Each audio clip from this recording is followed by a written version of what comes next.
Programme और algorithm में क्या फर्क होता है? What is the difference between a program and algorithm?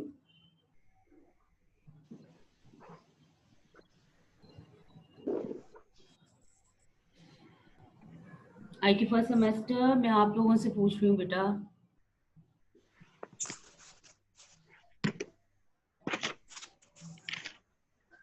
आप सबको याद है ये मैम? तो हमने क्लास में डिस्कशन की थी? मैम, हाँ जी। a program, it is a set of instruction which tells the computer what to do and how to do. Okay. And algorithm, it is a step by step procedure to solve a problem written in native language. Very good. Okay, ये recall मैंने आपको इसलिए करवाया है कि आपका जो पहला टॉपिक है आउटलाइन में, ठीक है, वो है overview of computer and programming. तो आपको याद होगा मैंने ओवरव्यू जो था वो आपको कंप्यूटर सिस्टम का दिया था और एक डिटेल डायग्राम मैंने व्हाइट बोर्ड पे बनाई थी, तो आपके ज़हन में वो भी होगी, ठीक है। और प्रोग्रामिंग का जब हम ओवरव्यू लेते हैं ना तो इसमें यही चीज़ें होती हैं कि प्रॉब्लम सॉल्विंग क्या चीज़ है। और आपको मैंने ये भी बताया था कि प्रॉब्लम सॉल्विंग ही के लिए हमें जो है वो प्रोग्रामिंग लैंग्वेज की ज़रूरत जो है वो पेश आती है। और इसी तरह से आपका ये जो पूरा टॉपिक था ना उस डिस्कशन में कवर हो गया था, कंटेंट बुक में अवेलेबल है जो हमने सारा डिस्कस किया था। उसके बाद जो नेक्स्ट टॉपिक है ना आपका वो है ओवरव्यू ऑफ लैंग्वेज और सी लैंग्वेज, ठीक है। सी बेसिक्स है, ठीक, और सी प्लस प्लस का इंट्रो है, मतलब आपको लैंग्वेजेस के बारे में बताना है। तो इसके भी मैं आपको लेक्चर नोट्स जो है वो फॉरवर्ड कर दूंगी, लेकिन ये भी हम जर्नल डिस्कस कर चुके हुए हैं। लाइक आपको मैंने बता दिया था कि हमारे पास हाई लेवल लैंग्वेज होती है, लो लेवल लैंग्वेज होती है, ठीक है। और फिर हमने ये देखा था कि हाई और लो लेवल लैंग्वेज के अंदर हमारे पास एक्सट्रीम्स हैं दोनों। लाइक अगर हम हाई लेवल लैंग्वेज की कैटेगरीज की तरफ जाते हैं तो वो लैंग्वेजेस हैं जो ह्यूमन नेटिव्स हैं और वो अंडरस्टैंडेबल है। लेकिन जो लो लेवल लैंग्वेजेस हैं ये नियरर टू मशीन है और ये मशीन आसानी से समझ सकती है लेकिन इंसान इसे आसानी से अंडरस्टैंड नहीं कर पाते। फिर जब आपको लास्ट टाइम मैंने लेक्चर में बताया सी प्लस प्लस के जो थे वो हम लोगों ने एडवांटेजेस वगैरह देखे, इसके स्ट्रक्चर को थोड़ा सा देखा तो हमें पता चला कि सी प्लस प्लस जो है वो मिक्सचर है और एक एडवांस वर्जन है किसका, सी का। और इसके अंदर ये है कि इसको मिडिल लेवल लैंग्वेज बोल देते हैं समटाइम, और वो उसकी रीजन बता दी थी आपको कि ये लो लेवल और हाई लेवल दोनों लैंग्वेजेस को पीछे डील कर रहा होता है, तो इस वजह से हम इसको क्या कह देते हैं, मिडिल लेवल लैंग्वेज। उसके अलावा अगर आपको सी और सी प्लस प्लस के मेन डिफरेंस के बारे में पूछा जाए तो आपने क्लियरली ये बताना है कि सी के अंदर ऊप का जो है वो जो ऊप है वो मौजूद नहीं है, लेकिन सी प्लस प्लस में ऊप को क्योंकि ऐड कर दिया गया तो इस वजह से वो उसका एक इम्प्रूव वर्जन बन गया और हमें ऊप चाहिए होती है रियल वर्ल्ड प्रोग्रामिंग के लिए। अब कितने स्टूडेंट्स हैं जिन्हें रियल वर्ल्ड एग्जांपल्स का पता है? रियल वर्ल्ड एग्जांपल्स क्या होती हैं?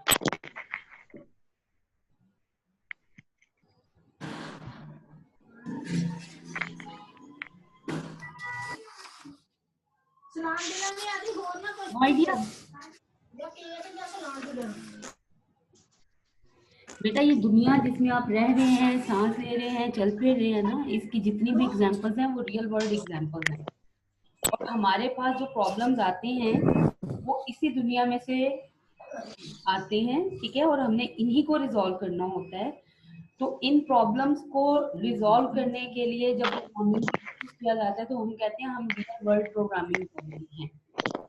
और वो रियल वर्ल्ड प्रोग्रामिंग जो है वो हम सिंपल एक प्लेन प्रोग्रामिंग लैंग्वेज की मदद से नहीं कर सकते, ठीक है। इसके लिए हमें एडवांस प्रोग्रामिंग लेवल जो है वो रिक्वायर्ड होता है, ठीक। और वो हमें कहाँ से सपोर्ट किया जाता है? ऊप से। ऊप से कैसे सपोर्ट किया जाता है? अब आगे हम आज के लेक्चर की तरफ, ठीक है। ऊप में सी प्लस प्लस प्रोग्रामिंग जो है ये ऊप को सपोर्ट करती है, ठीक है। अब किस तरह से सपोर्ट करती है और रियल वर्ल्ड प्रोग्रामिंग क्या चीज होती है, ये आज का मेन फोकस है लेक्चर का, ठीक है। रियल वर्ल्ड प्रोग्रामिंग में मैं आपको एक एग्जांपल दे देती हूँ। लाइक जैसे आपको अक्सर बोला जाता है कि हमारे पास जैसे कार है, ठीक है, तो कार एक व्हीकल है, ठीक। कार में इंजन होता है, इसके टायर्स हैं, ठीक है। इसी तरह से स्टेयरिंग है, ये मूव कर सकती है, ये इसकी प्रॉपर्टीज हैं, इसका colour, seat, number of seats, door, mirror, ठीक है, ये विंडोज, ये तमाम चीजें इसके इसमें काउंट हो जाएंगी, ठीक है। तो अब रियल वर्ल्ड प्रोग्रामिंग के अंदर आई थिंक आपकी ही क्लास में मैंने डिस्कशन की थी ऑब्जेक्ट के बारे में, कि ऑब्जेक्ट क्या चीज होती है, ठीक है। तो हाँ हमारे मैम। पास जो C++ है, ठीक है, इसको हम डिफाइन इस तरह से करते हैं, it's a collection of objects that communicate by और we are invoking each other's method, ठीक है। एक दूसरे के मेथड्स को यूज करते हुए ये ऑब्जेक्ट्स जो हैं वो काम करते हैं। Let us now briefly look into what a class, object, method and instant variable mean. ये चारों कॉन्सेप्ट बहुत इंपॉर्टेंट है और इसी को हमने फोकस करना है, ठीक हो गया। अब सबसे पहले हमारे पास आते हैं ऑब्जेक्ट। ऑब्जेक्ट के पास दो चीजें होती हैं, एक होता है इसका स्टेट, दूसरा होता है इसका बिहेवियर, ठीक है। अब जो ऑब्जेक्ट है ना, रियल वर्ल्ड लाइफ के अंदर एक चीज आपने जहन में रखनी है कि रियल वर्ल्ड लाइफ का मतलब है ये दुनिया जहाँ पे हम खड़े हुए हैं, चल फिर रहे हैं, जिंदा हैं, सांस ले रहे हैं। यहाँ से कोई भी चीज अगर आपको कोई पूछे कि इज इट एन ऑब्जेक्ट, तो आपने कहना है कि अगर ये चीज अपनी कुछ प्रॉपर्टीज रखती है और इसके पास अपना सेट ऑफ एक्शंस हैं, तो ये एक ऑब्जेक्ट है, ठीक है। अभी मैंने आपको व्हीकल की एग्जांपल दी थी, लेकिन नॉर्मली जब आप ऑब्जेक्ट ओरिएंटेड प्रोग्रामिंग को स्टडी करना स्टार्ट करते हैं ना, तो आपको मेमल्स, जो पेट्स होते हैं या जो मेमल्स होते हैं, एनिमल्स, उनकी एग्जांपल्स मिलना शुरू हो जाती हैं। आपने अक्सर देखा होगा कि प्रोग्रामिंग की जो बुक्स होती हैं, जो फॉरेन ऑथर्स ने लिखी होती हैं, वो हमेशा उसके अंदर किसी ना किसी एनिमल को वो उसको रिजेंबल जरूर करते हैं। तो ऊक के अंदर भी आपको फिश की एग्जांपल्स मिलेंगी, ठीक है, हॉर्स की एग्जांपल मिलेगी, इसी तरह आपको व्हीकल्स की एग्जांपल मिलेंगी, आपको शेप्स की एग्जांपल मिलेंगी, लाइक जैसे रेक्टेंगल है या जो भी है, आप सर्कल बना रहे हैं, स्टार बना रहे हैं, व्हाटएवर। तो ये चीजें ऑब्जेक्ट कैसे बन जाती हैं, ठीक है। तो यहाँ पे उन्होंने आपको क्लियरली बताया कि ऑब्जेक्ट के पास उसकी स्टेट्स होती हैं और उसका बिहेवियर होता है। अब हमने समझना ये है कि ये स्टेट्स क्या चीज होती है। अब इसमें भी देखो, नेक्स्ट एग्जांपल उन्होंने डॉग की ली हुई है, ठीक है। A dog has states. States मतलब उसका कलर होगा, उसका नेम होगा, उसकी ब्रीड होगी, उसकी हाइट विड्थ होगी, ठीक है, ये तमाम चीजें उसका क्या होगा, स्टेट्स। इन अदर वर्ड्स आप कह सकते हैं कि जो प्रॉपर्टीज हैं उनको हम यहाँ पे क्या कह रहे हैं, स्टेट्स कह रहे हैं। और बिहेवियर हमारे पास क्या है, सेट ऑफ एक्शन, ठीक है। Behaviour is a set of action. अब एक जो डॉग है वो क्या क्या कर सकता है, वो चल सकता है। वैगिंग कर सकता है, बार्किंग कर सकता है, खा सकता है, चल सकता है, भाग सकता है, ठीक है, ये तमाम काम कर सकता है। तो इसका मतलब हुआ कि जो ऑब्जेक्ट है हम उसको किस तरह से डिफाइन करते हैं। हम किसी भी ऐसी चीज को ऑब्जेक्ट नहीं कह सकते जिसके पास या सिर्फ स्टेट्स हो और बिहेवियर ना हो, या बिहेवियर और स्टेट ना हो, ठीक है। दोनों का होना जरूरी है, स्टेट का भी और बिहेवियर का भी। तो जिस भी चीज के पास ये दोनों चीजें मौजूद होंगी वो क्या कहलाएगा, ऑब्जेक्ट, ठीक है। अब ये जो ऑब्जेक्ट है, यहां तक तो आपको समझ आ गई होगी। अगर किसी को कोई कंफ्यूजन है तो पूछे।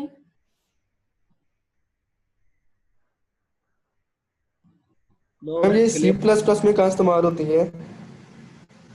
बेटा ये C++ का जो एक्चुअली बेसिक स्ट्रक्चर है ना, जो अभी आपको मैंने नहीं पढ़ाया, जिसकी तरफ हम आहिस्ता आहिस्ता जा रहे हैं, ठीक है, और हो सकता है आज लास्ट में मैं डिस्कस कर दूं, तो वहां पे जो आप मेन फंक्शन यूज करते हैं, ठीक है, जो मेन फंक्शन आप यूज करते हैं ना, actually that is a class, ठीक है।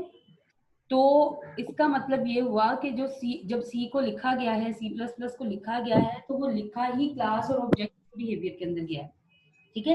लेकिन नॉर्मली आप ये चीजें कहाँ पे देखेंगे? ऑब्जेक्ट ओरिएंटेड प्रोग्रामिंग में, ठीक है। C++ के अंदर आप क्या पढ़ेंगे? ओ, ठीक है, ऑब्जेक्ट ओरिएंटेड प्रोग्रामिंग। वहां पे आपको ये चीजें क्लियरली देखने को मिलेंगी, object, class, method, instance, variable. तो अभी ऑब्जेक्ट का जो कॉन्सेप्ट है वो आपको समझ आ गया? जी मैम। ओके, अब class. A class can be defined as a template or blueprint that describe the behavior or states that object of its type support, ठीक है। अब क्लास क्या होता है? क्लास कलेक्शन ऑफ ऑब्जेक्ट्स है, ठीक है। यानी कि क्लास है, अगर इसको मैं बिल्कुल सिंपली आपको एक्सप्लेन कर देती हूँ कि आपकी क्लास जो है वो क्या है? BSIT, ठीक है। अब BSIT के अंदर जितने भी आप लोग मौजूद है ना, आप सब ऑब्जेक्ट्स हैं, ठीक। सारे स्टूडेंट्स जो हैं इस क्लास के वो क्या हैं? ऑब्जेक्ट्स हैं। अब मैंने इन्हें कैसे कह दिया ये ऑब्जेक्ट्स हैं? बताएं। क्योंकि मैम हमारी स्टेट भी है और हमारे बिहेवियर्स भी। वेरी गुड, क्योंकि आपके पास ये दोनों चीजें मौजूद हैं, तो इसकी वजह से आप क्या कहलाए जा सकते हैं? ऑब्जेक्ट, ठीक है। आपको ऑब्जेक्ट कंसीडर किया जा सकता है। और इसी तरह से जो आपकी क्लास है, क्योंकि वो आपकी रिप्रेजेंटेटिव है, ठीक है। अगर मुझसे वैसे इंडिविजुअली पूछा जाएगा कि जी अहमद कौन है या शफीक कौन है, ठीक है, तो मैं नहीं बता पाऊंगी। लेकिन अगर मुझे पता चल जाए कि ये ऑब्जेक्ट्स हैं और इस स्पेसिफिक क्लास के हैं, तो मैं आपका क्लास का नेम दूंगी, उससे आप रिप्रेजेंट हो जाएंगे, ठीक है। मैम हर जानदार चीज ऑब्जेक्ट है ना? हर जानदार चीज और हर बेजान चीज भी बेटा। तो मैम जो बेजान चीज है वो हरकत तो नहीं करती अपने बिहेवियर से? लेकिन उसके अपने अपनी प्रॉपर्टीज तो होती हैं उसके, वो जो होते हैं बिहेवियर तो होता है उसका। स्टेट्स और बिहेवियर ही है ना, दो चीजें। अब कैसे होता है? लाइक जैसे चेयर है, चेयर की स्टेट्स सही क्या हैं?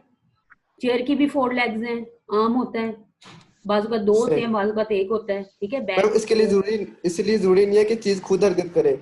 ना ना, ये जरूरी नहीं है। बस ये कि उसने कोई सही एक्शन आप परफॉर्म करना है या कोई एक्शन परफॉर्म करने में आपको हेल्प आउट करना है, सही।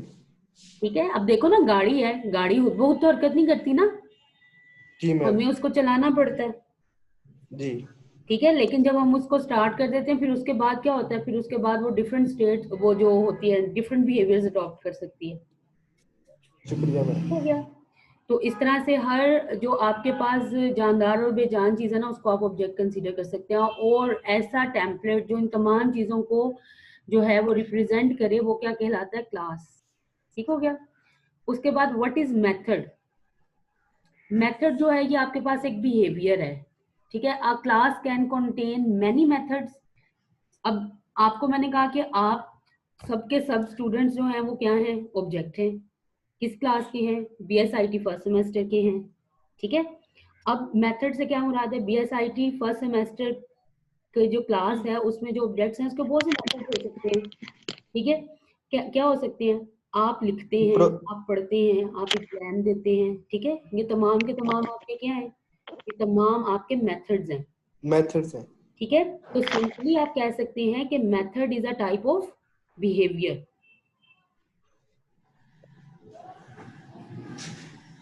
Okay. A class can contain, ma'am इसमें तो नहीं है, बुक में नहीं है ये, इसमें नहीं है,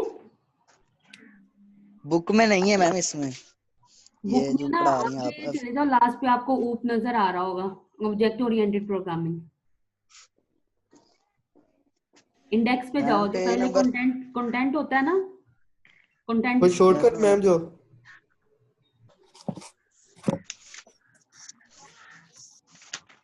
पेज नंबर 13 पे मैम देखा है लेकिन वहां पे नहीं है। मैंने कब पेज नंबर 13 पे कह दिया है?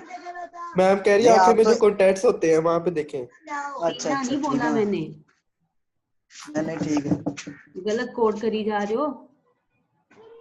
ठीक है मैम, अभी सॉरी। जो समझा रही हूँ उस पर फोकस करें, कंटेंट ना ढूंढे, कंटेंट आपको मिल जाना है, ठीक है। वो जब मैं आपके साथ बुक कंसल्ट करूंगी तो पेज नंबर के साथ, अभी जो समझा रही हूँ मुझे ये क्लियर कीजिए, आपको वो समझ आ रही है? Yes ma'am. ये ऊपर से गुजरी जा रहा है? जी मैम, आ रही है मैम, समझ। आ रही मैम समझ। अच्छा जी, बाकी ध्यान कुछ था तो बोलोगे? फिर ही आपसे क्वेश्चन किया मैम।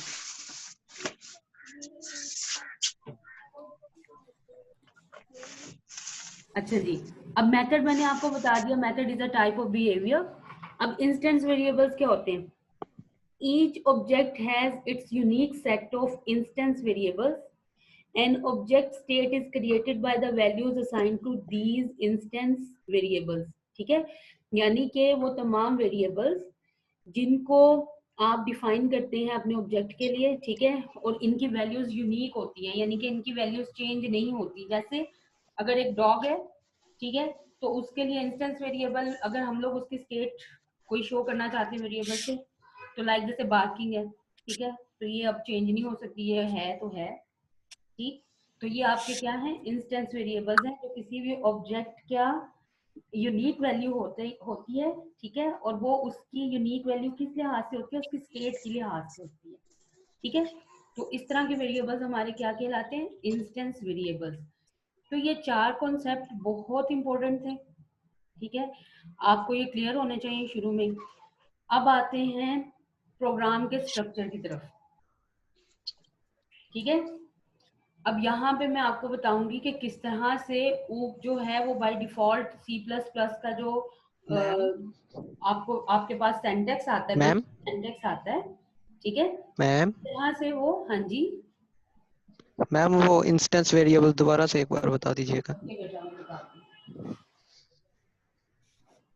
अच्छा देखो, हमारे पास इस तरह से होता है ना, जैसे मैंने अभी आपको कहा था कि आपकी क्लास है BSc IT, ठीक है, BSIT में। और BSc कह रही हूँ, हाँ जी, BSc फर्स्ट सेमेस्टर, जी जी मैम। तो BSIT फर्स्ट सेमेस्टर जो है ये क्या है? ये एक वैल्यू है, ठीक है, जो किस वेरिएबल को असाइन की गई है? जो नेम वेरिएबल को असाइन की गई है। अब नेम ये किसका है? क्लास का, ठीक है। तो ओके मैम। हमारे पास, जैसे आप कोई प्रोडक्ट खरीदते हैं, आपने मोबाइल खरीदना है, तो मोबाइल की आप कोई प्राइस पे करते हैं, ठीक है, तो वो प्राइस जो होती है ना, प्राइस का वर्ड जो होता है वो वेरिएबल होता है, ठीक है। वो वेरिएबल कोई भी वैल्यू ऑब्टेन कर सकता है, लाइक वो क्या कर सकता है? उसकी जगह पे कभी जो है वो 15,000 आ सकता है, कभी मोबाइल 20,000 का हो सकता है, कभी 30,000 का हो सकता है, ठीक है, इस तरह से। जी मैम। तो मैं 1 मिनट बेटा वेट कीजिएगा।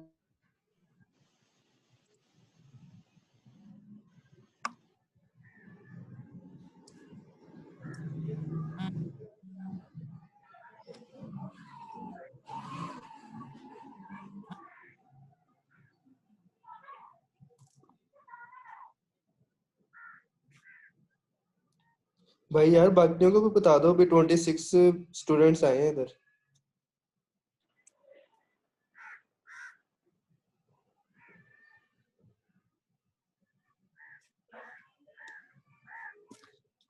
यार अब क्या एक एक को घर जाके बताएं कि भाई क्लास हो रही है, आ जाओ।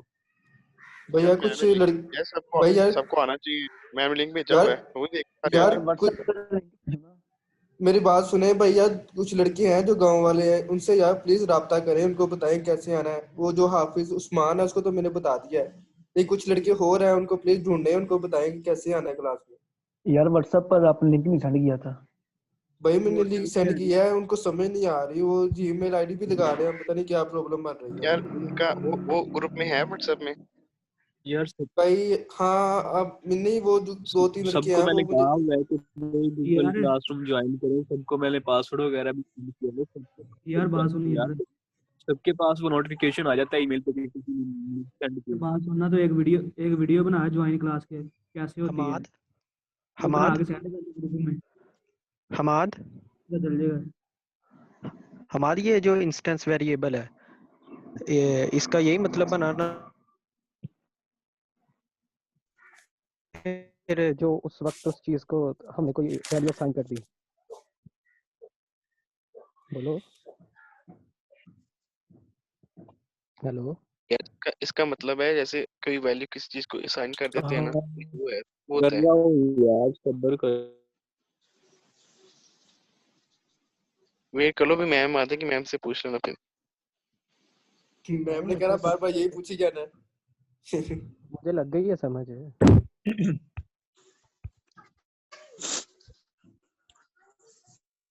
बैटरी आ गई।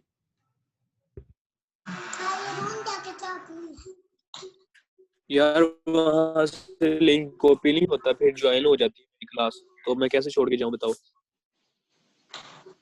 अच्छा सॉरी बेटा, कॉल आ गई थी। अब कोई हम बात क्या नहीं करें, मैम। यहाँ पे मैं आपको वेरिएबल का concept समझा रही थी। तो जिस तरह प्राइस है ना, प्राइस इज अ वेरिएबल का मतलब क्या होता है, ये नेम्ड लोकेशन होती है। ठीक है, मतलब आप किसी चीज का नाम रख रहे हैं। ठीक, तो आपका मतलब जो ये आप ऑब्जेक्ट्स, जो चीजें मार्केट से खरीदते हैं, ठीक है, उनकी जो प्राइस होती है, दैट्स अ वेरिएबल।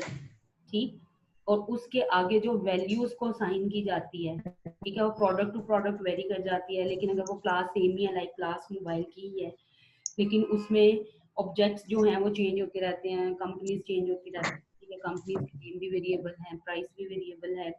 तो ये वेरिएबल का कॉन्सेप्ट है। अब बात आती है कि मैम ये इंस्टेंस वेरिएबल्स वेरिएबल। वही है ना जो हम मुतगय्यर रात पढ़ के आए हैं जी मैट्रिक में, जो हम मुतगय्यर रात पढ़ के आए हैं उर्दू में। हाँ जी, वही वही है। जी जी मैम, और इनकी जो है वो क्या कहते हैं, इसकी चेंज हो जाती है तादाद वेरिएबल्स की मुतगय्यर रात बेटा की। दोबारा बोलिएगा, क्या कह रहे हैं, थोड़ा ऊंचा बोले। मैम कांस्टेंट होता है ना, एक कांस्टेंट और एक वेरिएबल। बेटा हम वेरिएबल की बात कर रहे हैं, कांस्टेंट की नहीं कर रहे। कांस्टेंट रनिंग टाइम में चेंज नहीं होती वैल्यू, जी यही पूछ रहा था मैम। ठीक है, और वेरिएबल की रनिंग टाइम में चेंज हो जाती है। जी सही। इसलिए तो आपको कह रही हूँ कि प्राइस जो है वो चेंज हो जाएगी, कभी कोई वैल्यू आ सकती है, कभी कोई वैल्यू आ सकती है। ठीक है, जी मैम। जी अब क्वेश्चन ये है कि इंस्टेंट वेरिएबल्स क्या होते हैं। इंस्टेंट वेरिएबल्स आपके ऑब्जेक्ट की स्टेट के लिए डिफाइन किए जाते हैं। बस ये अभी फिल वक्त अपने जहन में ये रखो। ठीक है, क्या किए जाते हैं, लाइक जैसे मैंने कहा कि हम एक वेरिएबल बनाते हैं किसकी, मोबाइल की प्राइस के लिए, लेकिन इंस्टेंस वेरिएबल में हम क्या करेंगे, हम वेरिएबल बनाएंगे किसके लिए, ऑब्जेक्ट की स्टेट के लिए। ठीक है, अब ऑब्जेक्ट की स्टेट क्या होती है, ऑब्जेक्ट की प्रॉपर्टी। ठीक, जैसे अगर आप हैं तो आपका नाम, नाम क्या है, आपकी हाइट क्या है, वेट क्या है, आपका कलर कैसा है, ठीक है, एजुकेशन क्या है, ये तमाम चीजें ये आपकी क्या है, ये आपकी स्टेट्स हैं। ठीक है, और आपके बिहेवियर्स क्या हैं, आपका खाना पीना, चलना पड़ना, उठना बैठना सोना, ठीक है, ये तमाम आपके बिहेवियर्स हैं। तो वो वेरिएबल्स जो ऑब्जेक्ट्स की स्टेट के लिए डिजाइन किए जाते हैं, उन्हें हम क्या कहते हैं, ये क्या है, instance instance variable. Variable. I hope it's clear now. ठीक है, यस मैम। Yes ma'am. चलिए बेसिक स्ट्रक्चर की तरफ आप लोगों को समझाऊं आज बेसिक स्ट्रक्चर क्या है। अच्छा, यहाँ पे अभी बुक में जो नेक्स्ट चैप्टर हमारे पास आएगा ना, उसमें ये चीजें डिस्कस होंगी, लेकिन मैं आज आपको स्ट्रक्चर बताना चाहती हूँ वो चीजें पढ़ाने से पहले, ताकि आपको पता चल जाए कि हम जिस चीज के बारे में पढ़ रहे हैं, ठीक है, वो कोड में कहाँ लिखी हुई होगी। यहाँ पे जब भी प्रोग्रामिंग के बारे में बात की जाती है ना, किसी भी प्रोग्रामिंग लैंग्वेज में, तो एक वर्ड बोला जाता है जिसे कहा जाता है रिजर्व वर्ड्स। ठीक है, इसको प्रिमिटिव्स भी बोला जाता है। क्या बोला जाता है, कीवर्ड्स भी। हाँ, कीवर्ड्स भी, रिजर्व वर्ड्स भी, प्रिमिटिव्स भी। ठीक हो गया। अच्छा, ये वो चीजें होती हैं जो प्रोग्रामर जिसने ये डिजाइन की होती है ना लैंग्वेज, जो इसका कंपाइलर लिख रहा होता है, उसने जब कोड लिखा होता है ना, उसके अंदर पहले से ही कुछ चीजें जो होती है ना वो यूज कर ली होती हैं। फिर वो वाले वर्ड्स जो है ना वो हम दोबारा से इस्तेमाल नहीं कर सकते। ठीक, उसकी रीजन, क्योंकि वो ऑलरेडी पहले क्लास के अंदर डिफाइन हो चुके होते हैं पीछे। ठीक है, तो हम जब उसको दोबारा से करने की कोशिश करते हैं ना, तो फिर हमारे पास एरर आना शुरू हो जाता है। तो इसी तरह यहाँ पे ये जो आपको हैश और इंक्लूड नजर आ रहा है, ये और ये iostream, using namespace, STD, main, int, cout और ये रिटर्न, ये सब के सब जो है ये क्या है, ये रिजर्व वर्ड्स हैं। ठीक है, आप इनको नहीं इस्तेमाल कर सकते, ये सेंटेक्स में डिफाइंड है इस लैंग्वेज के, तो ये इनको जिस मकसद के लिए लिखा गया ये सिर्फ उन्हीं मकासद के लिए इस्तेमाल हो सकते हैं।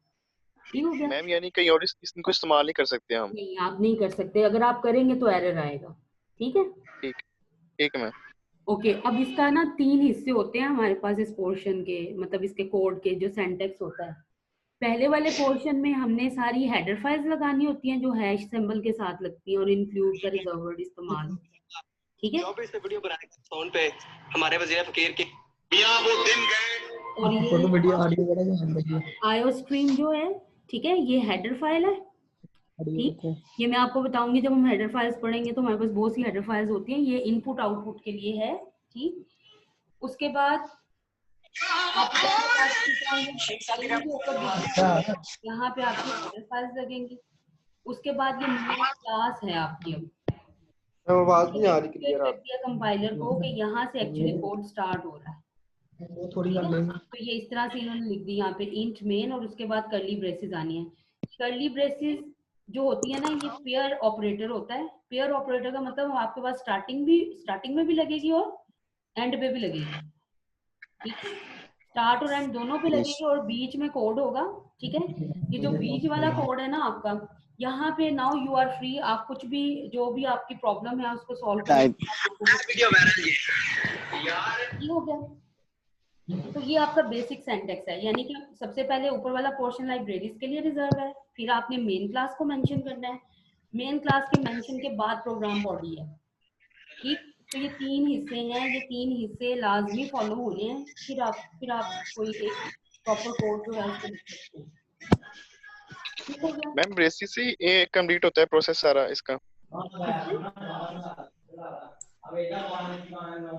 कर्ली ब्रेसेस से, हाँ जी। अगर आप ना लास्ट वाली जी जी तो आपको आ जाएगा। यार ये आवाज किसकी आ रही है?